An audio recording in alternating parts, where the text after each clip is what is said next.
Welcome to the ITSP Magazine Podcast Network. You are about to listen to the Soulful CXO podcast with Dr. Rebecca Wynn. These conversations focus on the intersection of technology, business, and humanity, exploring how these three areas impact each other. Dr. Wynn interviews guests, including business leaders, entrepreneurs, and experts in various fields, to share insights and experiences on cybersecurity, risk management, and leadership. The podcast aims to provide a fresh perspective on how technology can be leveraged to create positive change in the world. Now sit back, relax, and enjoy the show.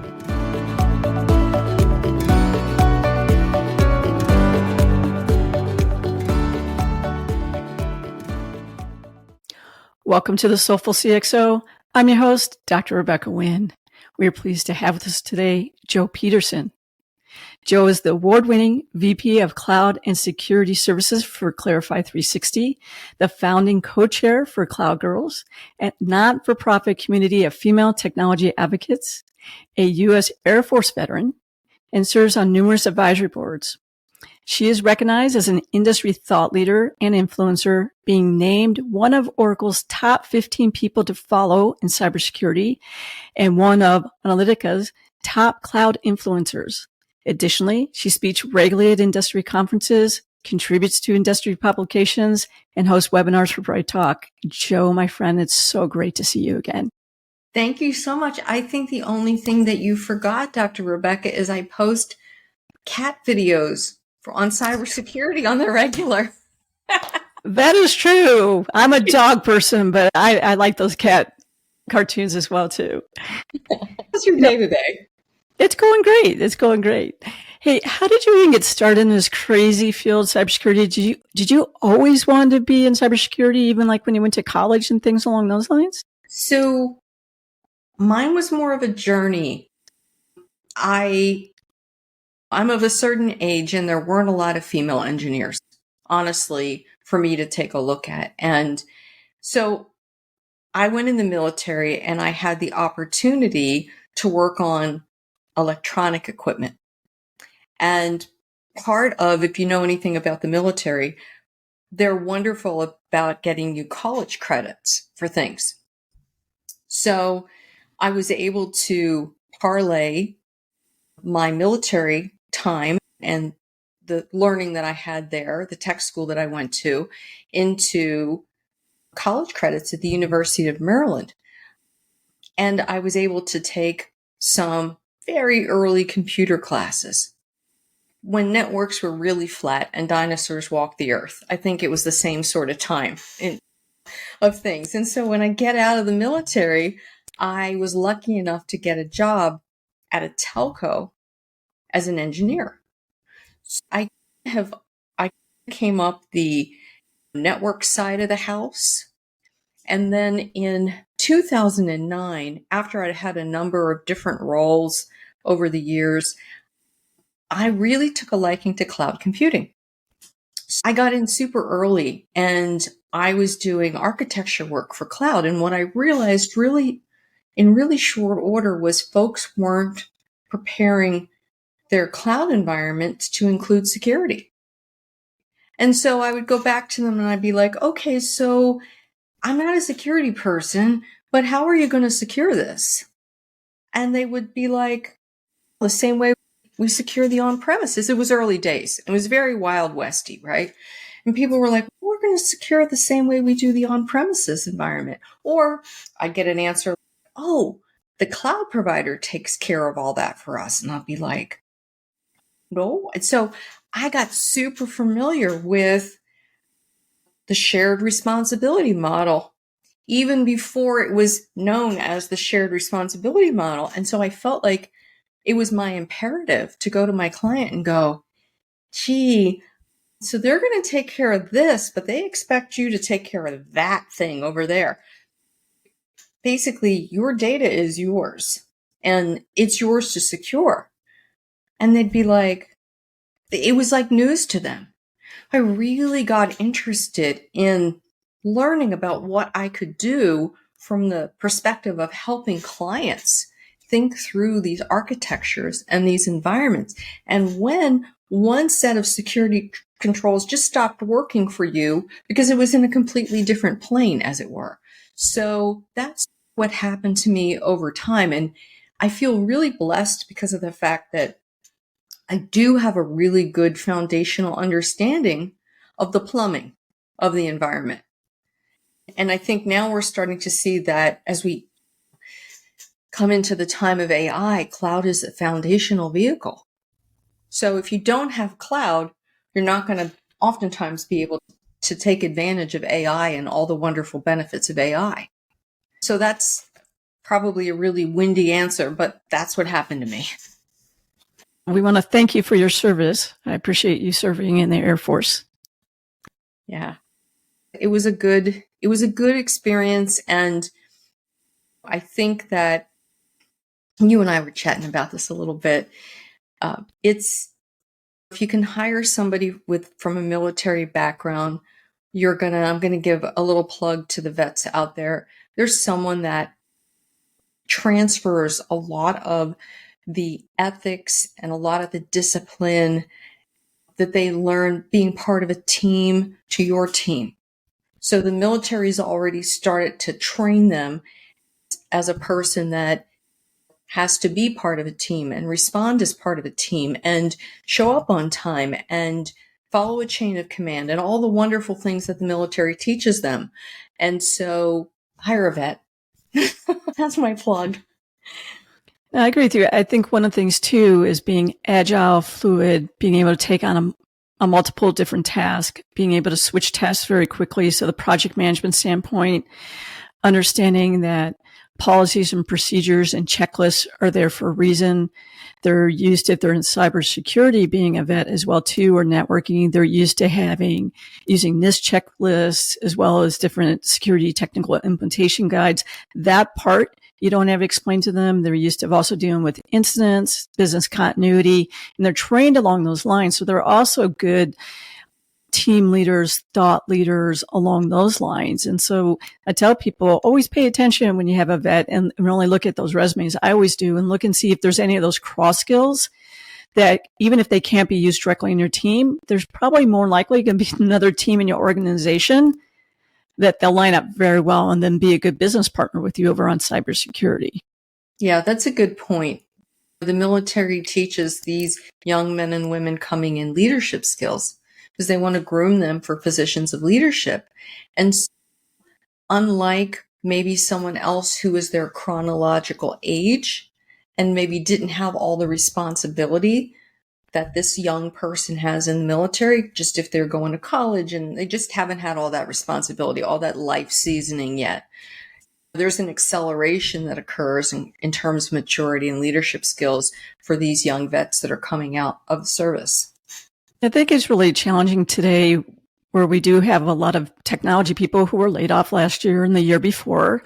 And don't forget that there were small, middle-sized companies that had layoffs as well as the big companies that got all the press.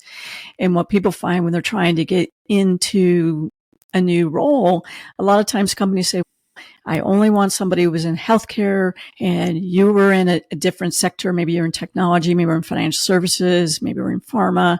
And so I won't look at you. I think people are missing out on a lot of great pockets out there, great talent because they're being too narrow in their mindset. I hadn't thought about it in exactly those terms. I guess the thing that I think about is I am so encouraged by the coming together of disciplines. I've been doing this a long time. I know you've been doing this a long time. You're a seasoned technology person, as I am. And for the longest time, we saw silos. And I feel like some of the silos are breaking down. If you were on the network team, you never talked to the security guys. If you were a security guy, you never talked to the network team, right? But now we have, network security people, which is wonderful.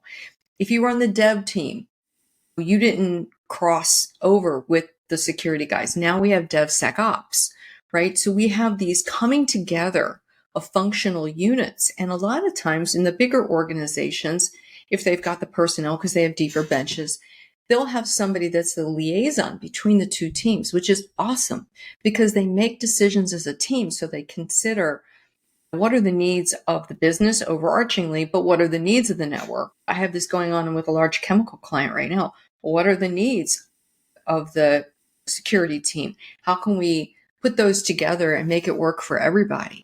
So that's been a really cool thing that's happened. And so if that's a great way, I tell people, okay, maybe there's not a job open on the security team, but maybe be forward and put yourself up and say, hey, do we need a liaison? Do we need somebody from the network team to be a liaison for the security team? Get to know those people. Get to know what their challenges are. Volunteer. They tell you the military never volunteer, but it's probably not a bad thing for someone who's looking to cross over. Because at the end of the day, and you know this, Dr. Rebecca, team leaders are people and they hire people that they like. They have to have the skill set, but it has to be somebody that they feel like would fit in with the rest of the team. That they feel and that's like, tough. yeah, that they feel like the person would be a fit. So if you make an effort, you might stand a better chance of getting yourself, maybe it's a lateral move, but maybe it's into security, an area that you haven't been in before, which is important. I think that's also a challenge, right? I tell people to be very cautious about hiring people in a team solely for team fit, because people flip out of a job pretty quickly anymore in today's world. Leadership changes. So look at those skill sets a little bit more at times than just if I like them as a person. And the one way I see that comes in on females is there's a lot of teams out there that, let's face it, their majority of them, vast majority are male. And so at times they may think and see things a little differently. And by hiring women onto the team, you will see a different perspective. What do you find that as a challenge too? I know that you mentor a lot of women out there and a lot of young women and women trying to get into the field. And I would tell them, even seasoned people like me, 99.99% of the time when I've lost out a CISO role has not been to another female. Oh, yeah, for sure. I can count the number of female CISOs that I know on my hand today, and they're all awesome, by the way. And what I love about them is that they hire women underneath them. They give other women a chance. Not that the guys don't, because, and I'm going to say this, my best bosses have been guys. So let me just put that out there. I've been lucky enough to have bosses that advocated for me and believed in me and gave me a chance. And those happen to be men. So there's great male leaders out there that encourage females, right? But I don't know what the latest number is. I saw something last year that said maybe 12 to 15% of the cyber workforce is female. Am I tracking right with my stat there? Yeah, you are. Okay. So if you think about that's a really low number. So I know that some of even the guy CISOs that I've had conversations with, they want to get women onto their teams, but they say to me, look, the talent's just not out there. And I don't know what the answer is. What do you think the answer is? I think one way trying to go in the proper front door to get these positions, you see a job that's posting, you put a resume out there, it has to go through ATS and it has to go through someone in HR and things along those lines. I think with all the AI reading through the resumes, that they're dropping a lot of the great resumes. We can talk about it's best to know people in the organization so you can put your name up. But the one thing I know that when I'm hiring roles, I ask them, I go, I want to see all the ones you rejected. I would take consistently in the rejection pile is where I find the people who I want to hire for my team, or I say they'd be great fit for operations over here. We're looking for this, or they'll be a great person over here on the DevOps team over here. And so I tell people that's where AI and ATS systems have failed. And then the other thing you have, just warning people out there, is you have people who are using platforms out there that will help you tweak your resume to meet exact job description. And if the people aren't using that, these other people look like they are your top candidates maybe for that position, when they're not. They're the people who knew how to fool the system. And I won't get into is that good, is that bad, and all that other kind of stuff. But I tell people, so if you're going to do that, you really should maybe think about, am I going to spend more time to have people like looking at it, LinkedIn and some of these other platforms to see who are being the thought leaders who are talking about a lot of things, and then reaching out to them saying, hey, are you potentially open? That's one thing I think that AI has done a disservice, is because you can fool AI. You can make them look like you have experience where you don't. So you can get in the door and it can be used to drop great candidates. That's one thing I see that's going on consistently. Yeah, and when you're sparking something as you're chatting with me, something that comes to mind. Shout out to my friend and tech leader, Janet Shines. She taught me a lesson. Janet is a very successful business person now. She used to be the vice president at Verizon Wireless. And she said to me, Jo, you've got to encourage young women to apply. And I said, what do you mean? What's the problem? And she said, the problem is they disinclude themselves. Young women, unlike young men, and you probably know this, but I want someone to hear this. I'm hoping some young woman out there hears this. They look at a job description and a woman thinks unless she has everything listed in that job description, she doesn't apply. And a young man will look at the job description and think a completely different way. He'll be like, I got 50% of it. I can learn the rest on the job. A completely different mindset. So we as females disinclude ourselves. We don't even apply for jobs that we don't have everything perfectly that they're asking for. And who knows who wrote that job description? Maybe it's pie in the sky to begin with. Maybe a junior security person would never have all those certs that they were asking for example, right? But somebody in HR said, oh, that sounds good. Let's include that because that'd be a bonus if they have it. But do they really need it today to do the job? No, probably not. But that kind of stuff happens all the time. So if a young woman is out there listening to this, I want to encourage her to take a chance and apply. And I loved your idea about reaching out to other women on LinkedIn that you think are just cool. I'll send a female CISO an invite. I apologize, female CISOs in advance, but I think you're cool. And I send you invites sometimes because I think you're cool. So there's really nothing wrong with being like #nerd and fangirling them. Because they're like, to me, if they've made it that high up they're amazing. So I want to know them. The one thing I always say is, I always tell my HR is that if there is any woman's resume that comes in for the position, now watch me next time I have 10,000 of them. And I said, I want to see them. And then a lot of times, even though they don't fit the position, I said, can you set up a 25, 30-minute conversation with them? Just say, you're not a right person for this role, but Rebecca is willing to go ahead and speak with you for a half hour, 45 minutes, just to go ahead and to see what you're looking for and see if she might be able to help you get to that best opportunity. And I encourage other women out there to do that. And even if you are not a woman, you're a man and you're looking for a position, I encourage you, just for the greater good, randomly go ahead and pick maybe 5 people out of the pool who were rejected because they didn't meet the requirements, and go ahead and meet with them. I try to do that all the time. You can't do it 24/7 because you do have to earn a living, but I encourage people out there that as people are applying for jobs, they're doing so for reasons. They want to make some sort of core change in their life. And if you can, pay it forward and look at the pool that did not make the cut. And even if it's just a random draw, see if you can go ahead and meet with a couple of people and help them out on a mentorship. Because I mentor, I know you mentor as well. And I think it's important going forward that we consistently do that in the world, not just our profession, but in the world.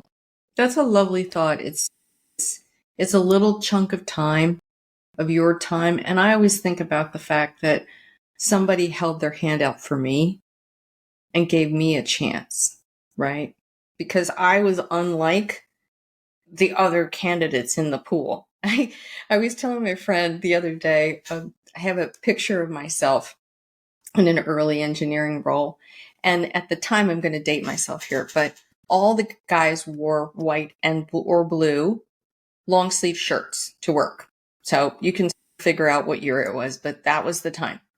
And I forgot we were having a picture. So all the engineers had gathered and I had worn a bright pink top. And because I was the only female, they stuck me in the center of the picture. And I literally, Dr. Rebecca, looked like a sore thumb. I was literally and figuratively the sore thumb. And I think about that sometimes because nobody else looked like me, right? I'm just saying I know there were other female engineers, but it was way before social media. And we were lucky to have email addresses at that time. And I didn't know anybody else like me then. Well, it's still a bit that way. And one thing I encourage everybody to remember is each and every one of us are a unique being. And so really go ahead and sit down and what are the unique skill sets that you bring. So when you go ahead and get into these positions, it's easy at times to feel like you're an imposter. Should you belong? You should belong. And if they don't make you feel like you belong and you have value, shame on them. I always tell people they're probably not going to change. And I know this is contrary to HR, but if they're really not going to change and that environment's not good for you, go ahead and see what lessons that you've learned, appreciate the lessons you learned, and then move forward to a company that can appreciate you. Today, when we look at cloud, one of the things is it seems like we're having data breach every nanosecond. What do you think is going on there? It seems like security governance, we're behind the curve. We keep being behind. But I keep telling them, if we don't make sure the cloud's secure, the rest doesn't matter as much. But what do you see and what do you think about what's happening right now with security in the cloud? Let me tell you that I think that teams have become more aware. IT leadership has become more aware. Folks are doing a good job trying to secure their environments, but it's hard. And part of the hard is that the tools are disparate. So if you want to look at one function, you have to log into one tool. And then if you want to look at another function in terms of monitoring, sometimes you have to look into another tool. And then you're expected as an analyst to correlate the data between the two tools and understand. So there's that problem. There's the problem of false positives.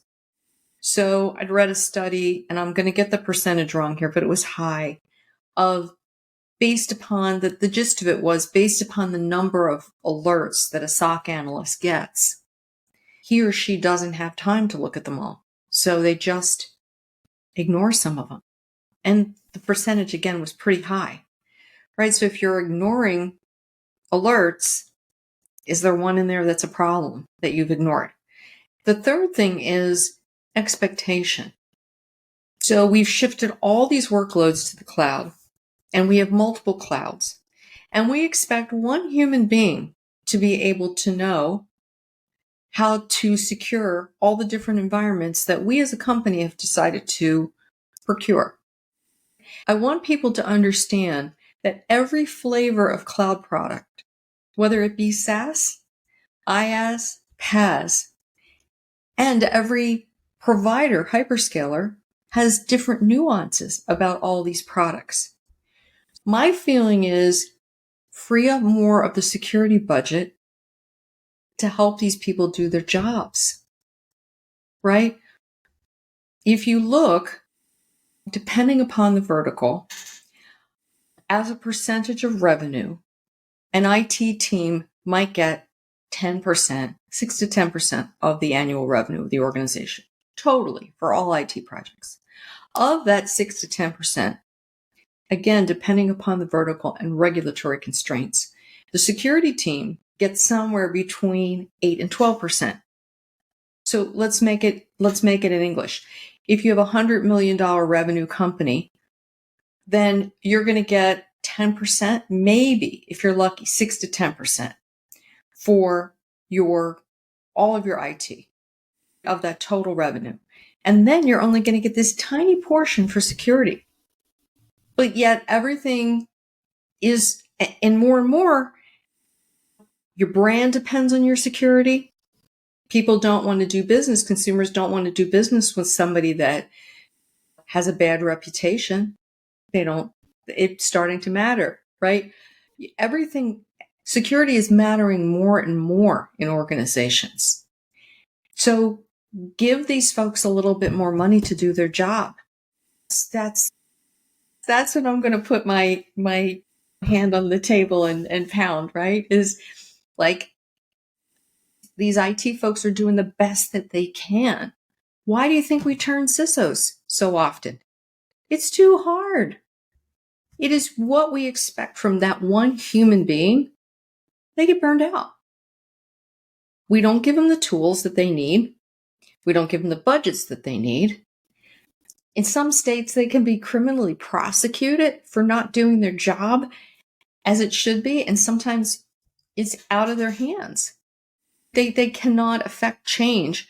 Maybe so reports to the CFO, and the CFO says, you know what?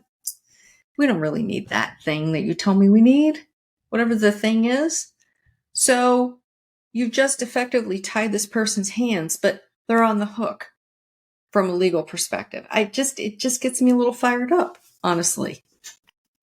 I've walked away from either consulting gigs or I've walked away from positions before in the past where it's like there was no way for me to win. There was no way for me to be able to do the job that I was hired to do with all the handcuffs and shackles I was being put upon me. But I had 100% the liability, and I was not going to be in a 6x8 cell, if it's that big, for numerous years because I wasn't able to do the job I was capable of doing, but not getting the support that I was needed to be able to do the job effectively. They don't get a seat. It's getting better, but they don't get a seat at the table with the board. So they don't get to articulate what they really need, which is problematic. So I think that all, and we've not seen the formal reports come out yet, but the increase in AI-related ransomware attacks is through the roof. What we are seeing is tech firms, security firms in particular, reporting on the percentage growth that has occurred from 22 to 23. And some of it's double digits. And it's in those sweet spots of phishing where we're seeing AI-generated attacks. I'd read the other day that AI can crack an average password in 7 seconds. 7 seconds. I forget what the rest of the stat was, but just an average password in 7 seconds. And then we look at sort of advanced threats, which are coming, which we're starting to see, but we haven't seen yet, like vishing. Okay, vishing, the old days, somebody would target an executive, and right now they can copy their voice. Full stop. They can copy their voice. So all of a sudden you get a phone call and it says, I'm John Jones. This is John Jones, the CEO, and I need you to do this. I need you to reset my password. I've heard him speak. It sounds like him. This is the kind of territory that we're getting into where all the digital media that we believe to be true, like I saw a picture or I heard a voice or, right, is being altered. It's next level stuff that we're going to start seeing happen. So that's pretty scary. Until it comes on there, what you do is you need to have another way for them to be able to validate that is not necessarily on a known personal system or a known system. We need another way to go ahead and make those communications. And that goes into your business continuity, incident response, really things along those lines as well too. And just because we talked about that, the other thing is, what do you do when we see like the MGM, when we go ahead and we see that, hey, I'm going to go ahead and harm your family if you don't go ahead and give up this credential or something along those lines? Are you handling that as a company as part of your tabletops and things along those lines, how to handle it is to go ahead and say, this event just happened at MGM. Could that have happened to us? And if it would have happened to us, how we would have handled it. So you can take those real life examples that seem to be happening almost on a weekly basis. And are we prepared? And then go ahead and be able to make sure your team knows how you could handle that safely. That's a really good point. And let me share a tip if I can with your audience, because I encountered this, unfortunately, with a client, but they were savvy enough. So what they did is they did a series of tabletops, different client than the one we just talked about. They wrapped them in an IR blanket. And the reason that they wrapped them in an IR blanket, meaning the commercial vehicle, was then if something occurred, they could utilize the funds that were sitting in there for the tabletop that had been designated for an incident response. And unfortunately, it happened to them. They got hit. And because they had the funds in there, they could initiate a SWAT team to come in and help them right away. They didn't have to worry about getting funds and getting one of the executives to approve the funds. And it was great.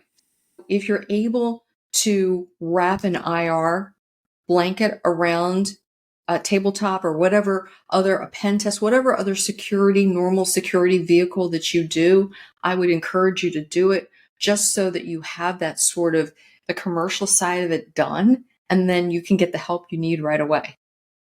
Doesn't matter who you choose, right? But just have it done for yourself, and that give you a little peace of mind. Oh, that's great. Unfortunately, our time has totally flown by. I want to encourage everybody to read through the descriptions. You'll find all of Jo's contact information. We'll have some additional resources in the resource section as well, too. Please go ahead and make sure you subscribe to the Soulful CXO Insights newsletter. You can do that on LinkedIn. Always subscribe, share the show with other people, and leave me comments or reach out to me on LinkedIn on other guests or topics you'd like to listen to. Jo, thank you so much for being on the show. You're an inspiration. Thank you for sharing all your wisdom and your great tips. Thanks for having me. I had fun today.